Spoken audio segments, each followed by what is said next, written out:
Thank you, Pastor Johnny. Thank you, my friend. Good morning, everyone. Are you ready to be encouraged? It doesn't mean that I'm one of the speaker, that I'm better than you all. No, I'm not. For whatever reasons, Pastor Johnny chose me to be one of the speaker, and I'm truly grateful for that. I'm deeply honored to speak to you today about encouragement. It does not mean also that I am truly encouraged. That is why I have the authority to encourage you all. I also need encouragement. We all need encouragement. So, to understand a pastor, you have to be a pastor.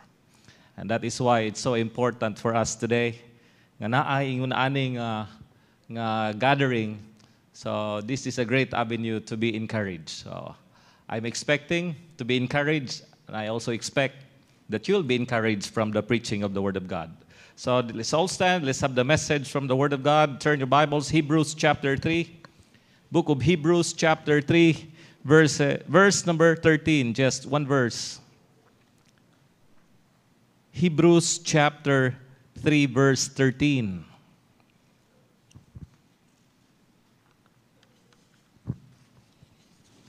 Are you there?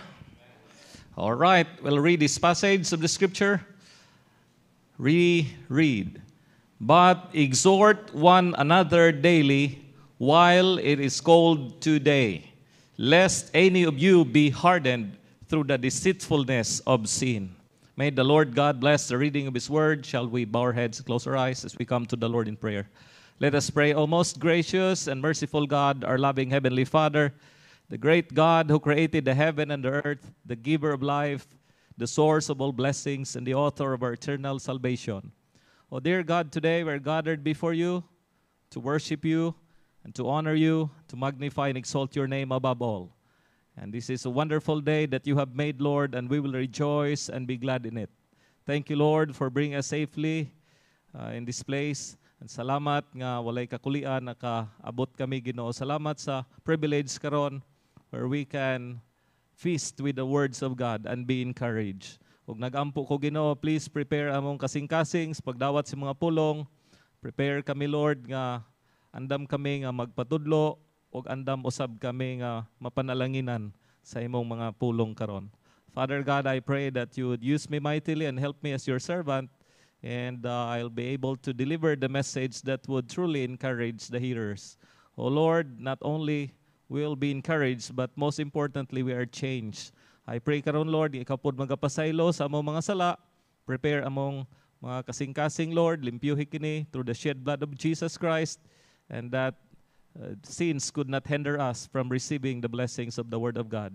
Oh Lord, please bless this message. Bless them that hear it, and bless thy servant that will deliver it, Lord. Please anoint thy servant, help thy servant, empower and strengthen their servant, Lord, as I deliver this message to them. I commit all these things to you in Jesus' most precious name. Amen. You may all be seated. And once again, good morning. It is truly a blessing to stand before you today, magdala sa pulong sa Ginoo. So, blessing kayo nga magkita-kita ta. Kita-kita ta ining maong very rare nga summit or conference. Okay, most of the conference I attended, missions conference, which is very common, leadership conference, this is also common, stewardship conference, things like that. But encouragement conference or summit, it's quite rare. And that is why I thank the Lord for that insight that God has blessed upon Pastor Johnny. We have talked this for quite some time, and finally, niabot na gyud ang adlaw nga na materialize na. And to God be the glory. I am truly thrilled and excited about this event. One thing in my heart, Lord, I need you to encourage me so I could encourage others. You know, it's very difficult as pastor, as encourager. By the way, the message that I would bring, naman sa your screen, when the encouragers needs encouragement. Amen.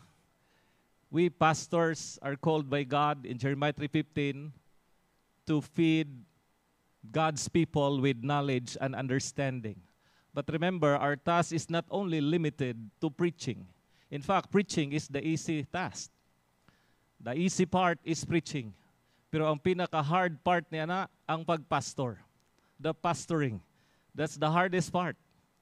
You see, ang pagwali man God, diha nimo i-challenge ang mga katawhan sa Ginoo to do the will of God, to do the word of God. But we are not only limited to preaching. Most of our time are spent in counseling. Most of our time are spent in visiting. Most of our time are spent in praying. And that's the hardest part. Mga kaigsunan, lisod mag-encourage sa uban kung ang nag-encourage, discourage. Remember, we are living in this broken world. And it is expected that this world that we are living in, according to the Bible, John 16:33, shall have tribulations. Amen. Kini nga kalibutan nga atong gipuy-an, dili gyud ta ka-expect nga pleasant kini nga kalibutan. This world is not getting better. This world is getting worse. And for that reason, discouragement is imminent. It is something that we cannot avoid to happen sa atong kinabuhi. So, we are promised suffering, we are promised persecution, we are promised trials and various kinds. So, you and I needs encouragement. Nobody, as Pastor Joni said, is immune to discouragement. Pastors gets discouraged and depressed. Missionaries gets lonely. Christians gets down. Workers became frustrated. We all became weary as we serve God. Ay ginatawag nga wear and tear. Bisan gani ang mga makina made in Japan, magka-wear and tear man gani through the years. Ang ato pong kinabuhi as we continue to serve God, there will be ups and downs. O dili kita ka-expect nga permita encourage. There will be point in our life that we feel discouraged. And remember, discouragement leads to despondency. Sa man ang despondency, a state of low spirits caused by loss of hope or courage, and we become desperate. And don't you know that discouragement is the devil's best tool? Amen. Kining discouragement ba? Mao man ni opposite sa encouragement. We have been exhorted in the Bible to exhort one another daily. But how could we exhort one another daily if the one who is exhorted is discouraged? So, lisod kayo, magdasig ta sa uban. Mga lagad ta, pero kita, murag kaundangon na. Lisod kayo mag-encourage ta sa uban. Nga, magpadayon ta, pero di ay kita. Kabiyaon na kita sa ministry. Lisod, magligon ta, pero kita, luya na di kayo. And that is why the title of this message is When the Encourager Needs Encouragement. Very importantly, kay kining discouragement, no? Abi na to og gamay ra ng abutang, pero that is where most, Christian leaders fail. Og diha ta nga luya, og diha ta nga wala sa ministry tungod ining discouragement. Discouragement makes the path harder, much harder. Makes the heavy load much heavier. And discouragement, I would say, is Satan's holy grail. Kaya nga naman, pag ang Christian, ang pastor ma-discourage na ay mga epekto niya. Ang cause niya, fatigue. One cause of discouragement is fatigue. Ayaw yun pag kumpiyansa ng, stress lang yan, tulog lang yan. No. When a person feels that he works, overwork ba, it causes some effects in our bodies. That's why we get sick. Manakit atong abaga, manakit atong ulo, manakit atong hawak, ug daghan na mga sakit associated sa stress. Fatigue can be very deadly if it's not being treated properly. Next, frustration. We have exerted so much effort, but we feel like there was less results. Frustration. Many pastors have become frustrated, seeing same faces over and over.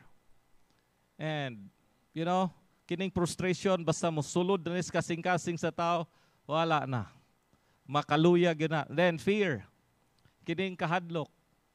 Can I still continue a year? Makapadayon pa ba ko? Can I still send my children to school? Able pa ba ko makapreach few years from now? Fear. And then failure. These are at least 4 distinct causes for discouragement. So kuyaw ning discouragement mga kaigsunan, mao na ang ato gina siya i-combat because discouragement, kung dili nato na siya i-deal properly, there are temptations behind it. First, when we are discouraged, there's a tendency to blame God. Amen. Nganong imo pa man kung gitawag? Nganong nagpastor-pastor pa man yugo? There's a tendency. Mga Israelites, nganong gidala pa man mo ni Moses, nining wilderness. Mahay naman tayo kahimtang sa Egypt. There's a tendency to blame God. When we are discouraged, there's also a tendency to question God when we are discouraged. Amen? Lord, tinuod bagyog ko nga gitawag ko nimo. Basin baya og dili gyud ko nimo tinawag. Basin bayag ako lang ning kagustuhan. There are times that we can question God's calling in our lives. But remember, God makes no mistakes. It's just a result of our discouragement. Discouraged lang kita. Also, there's a tendency to doubt God. Amen? We can doubt upon God's word. We doubt upon God's promises. We'll doubt upon God's calling in our lives. There's also a tendency to curse God. Kana naging pinakakuyaw, like the wife of Job. She told his husband Job, curse God and die. That's discouragement. Maabot sa point sa kinabuhi sa usa ka Christian nga puros itom na lagi ang makita o wala na gid siya paglaom. And then we will quit on God. That's the worst case scenario. That's the rock bottom of discouragement. Undang nako. I'm done. Don't you know that many pastors quit in the ministry because of discouragement? And that is why today is a wonderful day where we can be encouraged so we can continue serving God. Kay discouragement is Satan's tool. It is the devil's scheme to weaken God's people, especially God's servant. Kita mga pastors, we are prone to Satan's attack because we are God's leader for the church. We are God's pastor to the church. So kita ang ginaatake sa Satanas. Kaya nga naman, kita gud gapakaon sa mga anak sa Ginoo. God calls us to feed God's people with knowledge and understanding. So if the one who feed with knowledge and understanding is destroyed and is discouraged, sooner enough, that man could no longer feed God's people with knowledge and understanding. So Satan's goal is to destroy us. And that is why we should be careful. We should combat discouragement with encouragement. Okay? So, karon nga kabuntagon, since this is an encouragement summit, our message is centered on encouragement. Now, how do we find encouragement? That's what the title or message is, when encouragers needs encouragement. And how could we do that? How could we, fulfill that desire to encourage others when we ourselves are not encouraged? So, where do we find encouragement? Basic lang atong message karon. I understand na pa yung mga nagsunod. First, we can be encouraged by looking to Jesus. Looking to Jesus. When we look around, everything you see is, very discouraging. 98% of the news you watch in TV are all negative news. They are all evil news. Naigipatay, naigisunog, naigirape, naigikawata, naigcorruption. Well, everything you see, almost everything in the news are not good news, not pleasant news. It's mostly evil news. When you look at yourself, sometimes, kaingon po ka, wala na, I'm done. Especially when you look at the mirror. Wala na. This is it. I'm done. Makapa-discourage yun. But thankfully, we can still look up.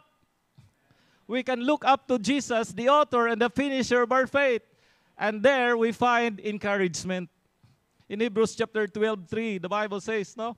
Looking unto Jesus, the author and the finisher of our faith, who for the joy that was set before him endured the cross, despising the shame, and is set down at the right hand of the throne of God. Mga kaigsunan, when we feel so discouraged, just think of Jesus Christ. How He endured the cross, how He despised the shame, and is now sitting at the right hand of the throne of God. You know, mga kaigsunan, very important yun. If you feel like quitting, if you feel like giving up, just remember Jesus Christ on His way to Calvary. If Jesus Christ quits, if Jesus Christ, went back to heaven and left the cross behind, there would be none of us here today. There would be no man in heaven. So salamat ta sa Ginoo Hesukristo sa iyang person. Ug siya dako ginig part sa atong kinabuhi. Not only He's our Savior, but He is our inspiration in service.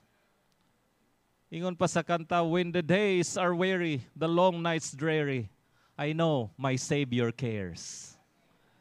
Mga kaigsunan, 1 Peter 5:7, think of that verse very seriously.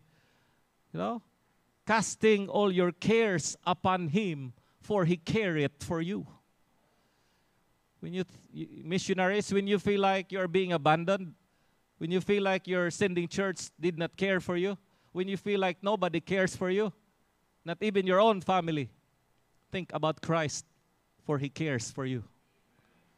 He cares like nobody does. Praying to God and looking to Him can bring encouragement. It can bring hope and inner peace in difficult circumstance. So we're encouraged to press on, remembering that God's grace is still greater than all our tribulations. God's grace is greater than all our troubles. Kaya ingon ta kadako sa akong problema. Mura kadakog barko. But God's grace is like an ocean. Amen. Kadako sa akong problema. Murag isa ka balay. But God's grace is like a mountain. So think about that. Consider Christ. Kapoy gid biya ni mag-serve sa Ginoo. Nobody understand the struggles of the pastor. Nobody would understand, the pressure in the ministry. Nobody would understand the pain and the hurt in the ministry than the pastor themselves. I've been a pastor's kid. I've been a pastor's child. When I grow up, my father is a pastor. I grew up in a Christian home. But then, when I became a pastor there, I understood how it is and what it is to be a pastor. So we are the most misunderstood person in the church. Don't you know that? Kita ang pinakadili masabtan nga tao sa simbahan mag-project kinigis pastor. Unsa naman po na pastor? Tatay mag-support tag mission unsa na po na lisod pa ganita. Natay tabangan mutabang pata sa lain nga tabanganan pa ganita. Natay commitment na po. Natay speaker nga, mag-invite pa mag-yung speaker nga. Ikaw di ay. Mga kaigsunan, people don't understand us. But thankfully, Jesus understands us. Mabita na if there is somebody who knows a person, the pastor, as a person, it has to be the Lord Jesus Christ. He understands how we feel. He understands our hurts. He understands our stress. He understands our pressure when we remember Jesus is our greatest shepherd. We're the under shepherd. So, kung dili man ka masabtan, bisan gani kita mga pastor, usahay ato mga asawa, dili kasabot na to. Amen. You understand that husband and wife is one. But there are times truly that our wives do not understand us. But thankfully, when nobody cares to understand, Jesus cares. So, looking unto Jesus brings a lot of encouragement. That's one. If you feel like giving up, if you feel like quitting, just think of Christ. How He sacrificed so much and continued the journey towards the cross. And that gives us encouragement. Secondly, we can also be encouraged and find encouragement by reading scriptures. Amen. The Bible is, not just a book of command, It's not just a book where God's laws are written. The Bible also is a book of encouragement. Don't read Facebook. Read God's holy book. Because most of us think of Facebook as stress reliever. But no, sir. That's not true all the time. Facebook contains a lot of garbage. It contains a lot of, chaos. It contains a lot of, things that is not pleasing to us. Most sa mga kaigsunan, kung gusto tang madasig, ukab ta, basa tas pulong sa Ginoo. Romans 15:4 says, "For whatsoever things were written aforetime were written for our learning, that we through patience and comfort of the Scriptures might have hope." It's not Facebook, it's God's holy book. What are precious things that we can get from the Bible and gives us encouragement? Of course, there's only one thing, truth. The Bible is truth. God's word is truth. There is no lie in it. And we can be certain that this book will truly give us real comfort. Why? Because everything that is written in this book are not only life-changing, but it's also truth. Kamatuoran. This world is full of lies. There are people who appears very beautiful in their profile picture, but in person, they're not. It's all filtered. There are people who appear so good looking at pictures, but in person, they're not. Mga kaigsunan, salamat ta. Even when we're surrounded by lies, God's word remains truth. Sukad pa kaniya to hangtod karon ang pulong sa Ginoo gyud mausab. Ug nagpabilin gyud siya nga kamatuoran. So what are these truths that gives us encouragement? The truth of God's presence. One. Amen. Salamat ta. Ang Bible nagsulti Hebrews 13:5. Let your conversation be without covetousness, and be content with such things as ye have. For he hath said, I will never leave thee, nor forsake thee. So that we may boldly say, the Lord is my helper, and I will not fear what man shall do unto me. That's a great encouragement. The truth of the matter is, we cannot force people to stay with us. And that hurts. There are people who go out of the church. Amen. Some are temporary, others are permanent. But as pastors, let us encourage ourselves that they are not our people. They are God's people.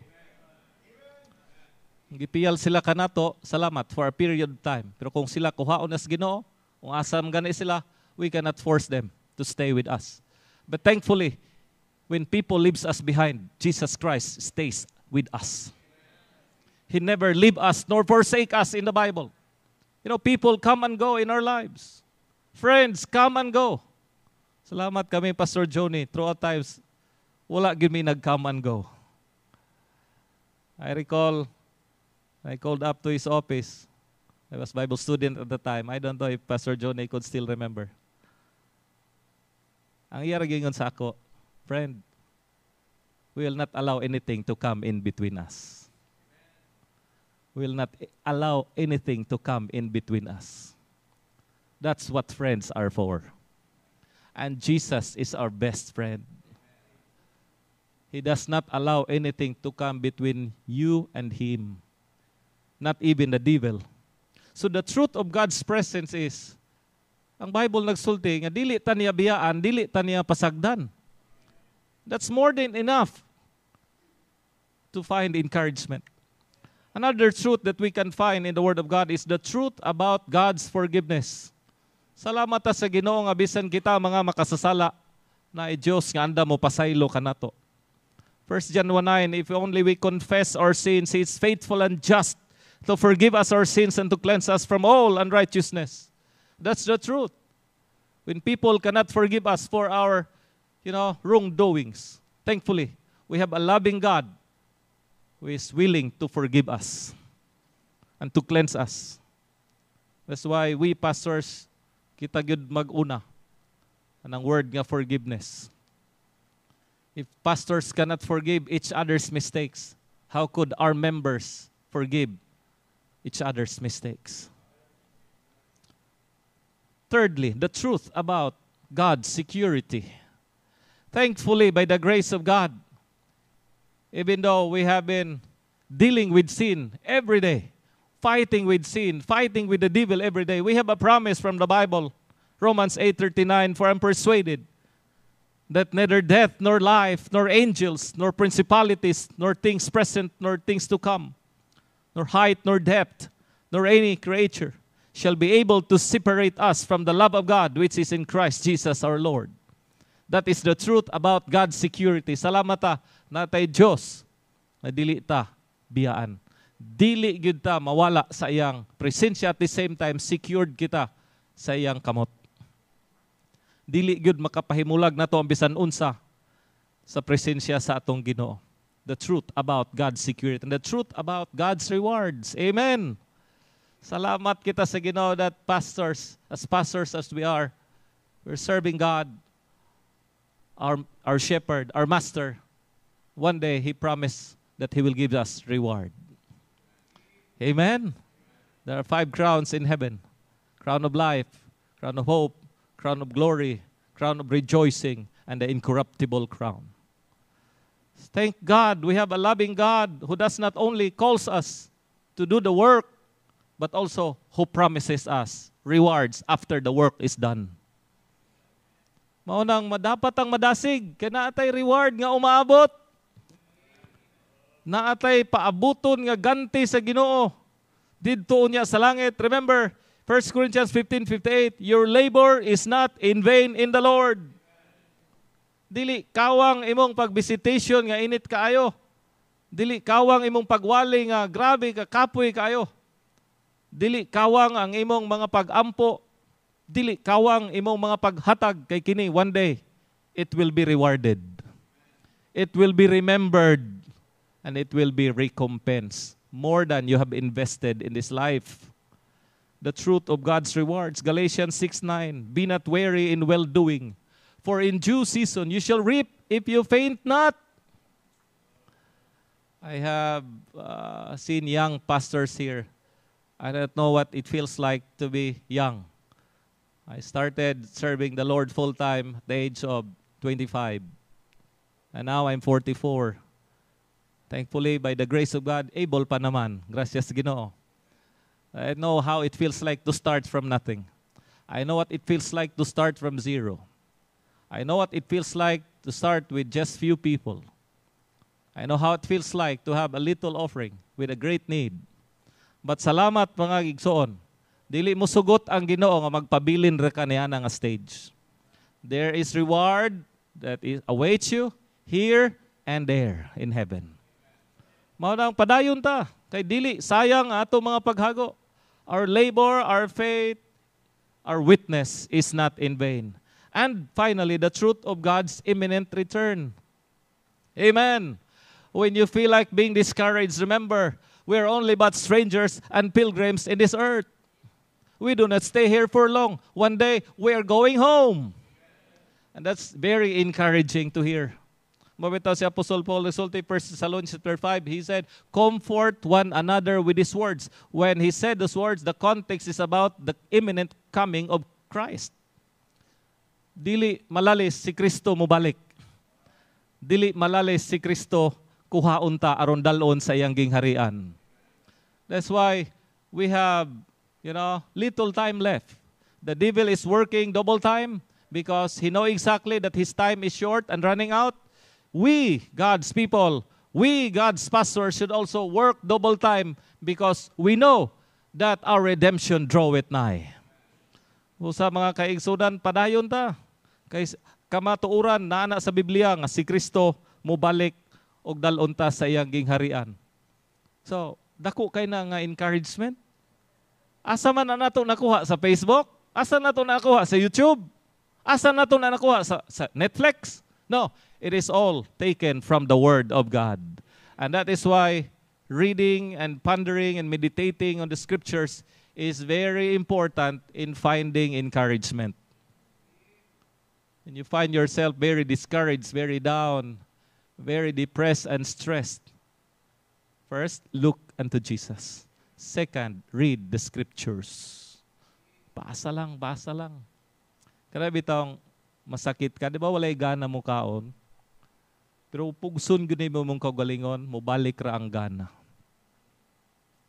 You know, when we are sick and tired in doing what needs to be done, salamat nga na ipulong sa Ginoo nga mo pabalik sa atong gana sa pagpamuhat. Mga nabasa lagi ito sa Bible, ukab lagi yun, nara diha ang solusyon. Ikatulo, by listening from other preachers. Amen. Preachers like anyone else can benefit significantly from listening to others. But mind you, choose the preachers whom you listen to. Dili baya tanan nagwali iyas Ginoo.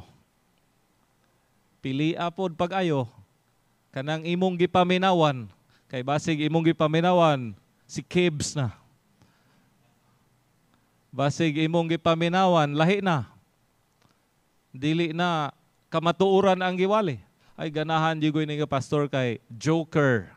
I love his preaching because he shares so many jokes. Oh, you learn so many jokes but you have not learned the truth. Oh, ganahan ko ni pastor kay very funny, unsa pa, very emotional. No, our life should not be driven into emotions, but it should be driven by the truth. Mabitaw kung kita maminaw og mga wali sa uban, not only maka-learn ta, madasig pud ta. Burnout is a real challenge in any profession.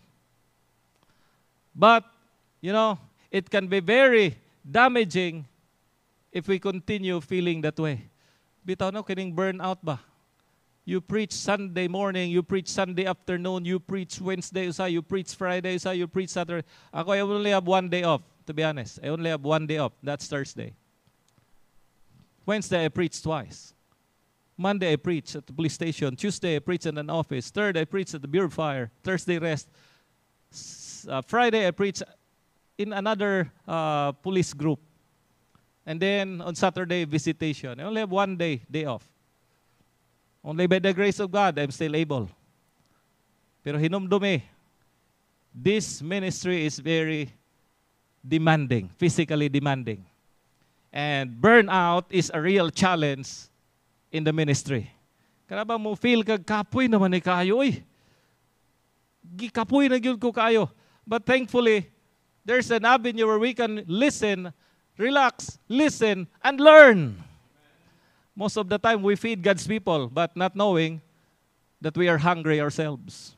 Amen? Muna, kung may mga opportunity like this, conferences like this, I'm truly glad, I'm truly thrilled that I can listen to my fellow preachers. I cannot only gain knowledge, wisdom, but I also gain experience that would encourage me. No, there is no prototype in a pastor's life. There is no template in a pastor's life. All of us are created by God uniquely and we're placed in a very unique ministry. Walay the same ministry. But upon listening to their testimonies, upon listening to their preaching, I learn.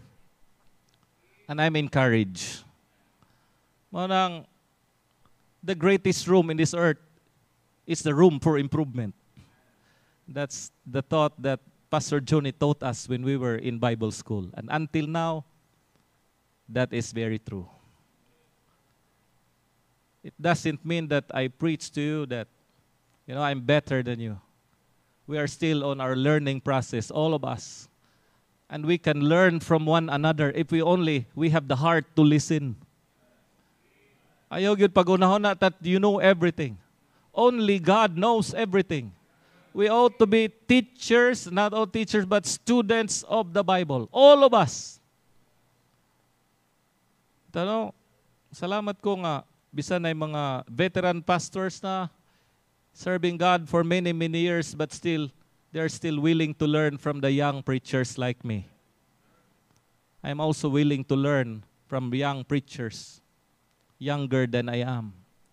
Because learning is a lifetime process. Don't stop learning. Don't allow your experience to make you proud that you won't learn anymore. I know, kaya ako sa ministry, ako maminaw na. Kung nahimo ning dili maayo nga kuan sa una,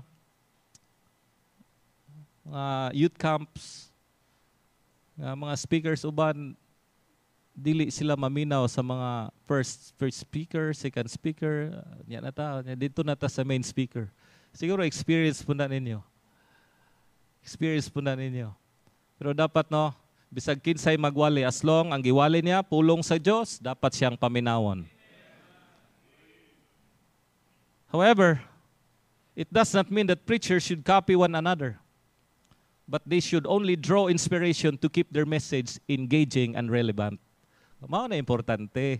Dili man ta mag-plagiarize diri, dili man ta iyon nga kanang ako yung sundugon ang iyang tanan. Wala gi makasundog nato kay as I've said, every one of us is created by God uniquely and differently from one to the other.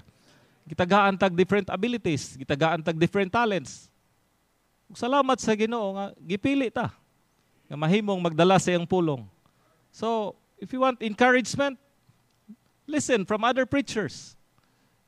And you know, thankfully, internet made it possible. Pero mao lagi na, I would like to warn you, choose whom you listen. Basig ang imong gilisten, gidala na ka sa sayop. Basig ang imong gipaminawan, gidala na ka sa dili mao. Be careful po whom you listen. If I am to be encouraged, I would like to listen to those people who truly is an inspiration and gives encouragement. And I want to be encouraged. I want to be with people who will encourage me. Ato po ka mag-uban-uban itong, maundangon na lagi ko. Maundang yun ka. Ato po ka magkuyog-kuyog ato. Aluoy lagi kayo. Aluoy gid ka. Kung gusto ka magpatakod, pagpatakod sa mga taong dasig. Paminaw sa mga taong dasig. O kita gitagaan tag kahigayunan sa pagwali, aron makapagdasig, ato i-share ang makadasig. Dili ito makapag-uol. Dili ito makapaluya. Alright, finally, very importantly, if we want to find encouragement, by looking to Jesus, by reading scriptures, by listening to other preachers, and finally, very importantly, by resting our body, mind, and soul. Amen. Rest is an essential part of encouragement. Pastoring a church is never easy job. Dili sayon ang magpastor. As what other thinks. Yung pa nila, kasayon ra na magwali. O Cubs Bible, basa na. Offering dayon. Huh? Are you sure? Well, let's change sides. Tanaon tag sayon ba? Kuyapan, oy. Preaching is the easy part, as I've said earlier. But pastoring is the hardest part. Because being a pastor is not only enclosed in preaching. But most of our time, most of our days are spent in people, engaging with people, talking to people, sharing the gospel, counseling, praying, visiting. That's where our lives evolve as a pastor and revolve. So it's very physically, mentally, emotionally demanding. Mabitaw ban pastor, uban wala na ngipon. Uban wala na buhok. Uban niwang na kaayo. Bitaw mga kaigsunan, dili malalis ang ministry kapoy. Amen? Kapoy good. Pastors understand how very stressful ministry is. Pero mga kaigsunan, salamat na lang ta nga napoy pahulay. Okay? If you want to avoid burnout, learn not only to rest from your work, but to learn to rest in the midst of it. Napo tayo day off mga pastor. Have time for your family. Have time for yourself. There are so many ways we can relieve our stress. Personally, stress reliever is road trip. Makakita lang ko karsada. Bisag wala na ko'y paliton. Akong favorite nga ruta, kanang Bayugan man me. San Francisco, and Barubo, agi sa Los Arcos, uli. Ano na? After I go home, I'm relieved. I'm relieved. truly. Sakit ba yun itong abaga? Sakit atong ulo, sakit atong hawak, sakit atong tilaok after Sunday service. Salamat, we have an opportunity to rest our body. So I maadto ko sa beach, and then I find something, makalin ko, unya magtanaw ko sa dagat, unya magpahangin. That's it. You don't need to spend much. Just take your time and regroup and recover. Kaya nga naman, burnout can be very deadly. If you're not careful, tayo stress na, stress is a silent killer. This is where most of our sickness comes. Ama nagsugod na imong high blood pressure because you're stressed. Asa nagsugod na imong pagkakusog mo kaon because you're stressed. Okay, stress kay ko gahapon, kapoy kay mamawi gyud ko karon. Bitaw. So mo lead ka into high cholesterol. Uban mo lead into diabetes. Uban mo lead into urinary tract infection. You know, most of the disease came from stress. And you could not belittle stress. It is very deadly if you're not careful in managing your time.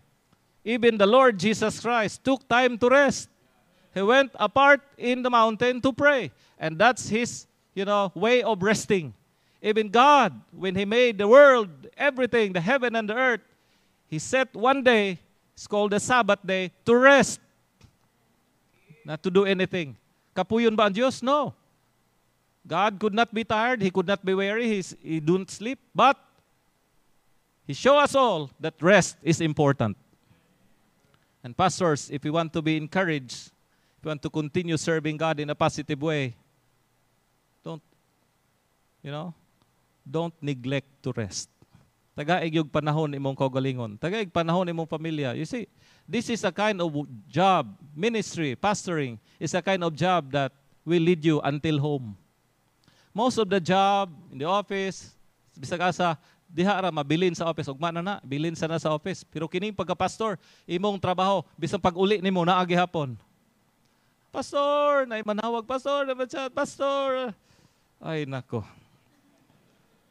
Bisag kaadlawon pa, na chat, pastor. Ang pastor labaw pas kapitan. Ang pastor labaw pas mayor. Ang mayor pa, stop. Pag end sa 5 o'clock, mga head of office, after 5 o'clock, wala na, arrest na. Ang pastor, wala 5 o'clock. Round the clock, we are always on call when somebody needs us. Bisag lami na rest ba, itong 90 time nga, maupay pag-abot na ko from a Bible study, and then when I'm about to lay down, nanawag, pastor, anhisa kayo, mubango na po ko, mag-ilis na po ko, muanto na po. Well, we need to rest. No? Very importantly. So, atong conclusion. Next slide, please. Okay. Tawara ko diha. Kita mo na. Top 5 answers why you left the pastorate. Appeal ginang burnout. Kita mo na. Change in calling, conflict in church, burnout, personal finances, and family issues. Dili malalis. Usa sinungdan nga nung daghan ng hawa sa ministry tungod sa kakapoy. Di ko ning trabaho mamatay ko nig sayo. Nay mayo na. Next slide please. And that's why we need to have shepherds rest. Shepherds feed, shepherds protect, shepherds, guide. Everything a shepherd does is for the sheep. Pero dapat ang shepherd kinahanglan putag panahon magpahulay. Okay? And finally, okay. Sa ingon ni Dwight L. Moody, ministry need not to be an office. It is a lifestyle devoted to attracting the lost to Christ and encouraging other believers in the faith. That's what we're here today. Have twofold purpose, to win the lost and to encourage others. So, my last word, be an encourager. The world has plenty of critics already. So mga kaigsuonan, we can be encouraged. And encouragement is possible. If discouragement is possible, encouragement is possible. Busa, nindot kayo nga, kitang mga magdadasig sa mga katawhan sa Ginoo, madasig pud ta. Aron ang pagdasig nato mahimong epektibo. So where we can find our encouragement, in Christ, in His Word, and by listening from other preachers, and by taking time to rest. That's it, and may God bless you.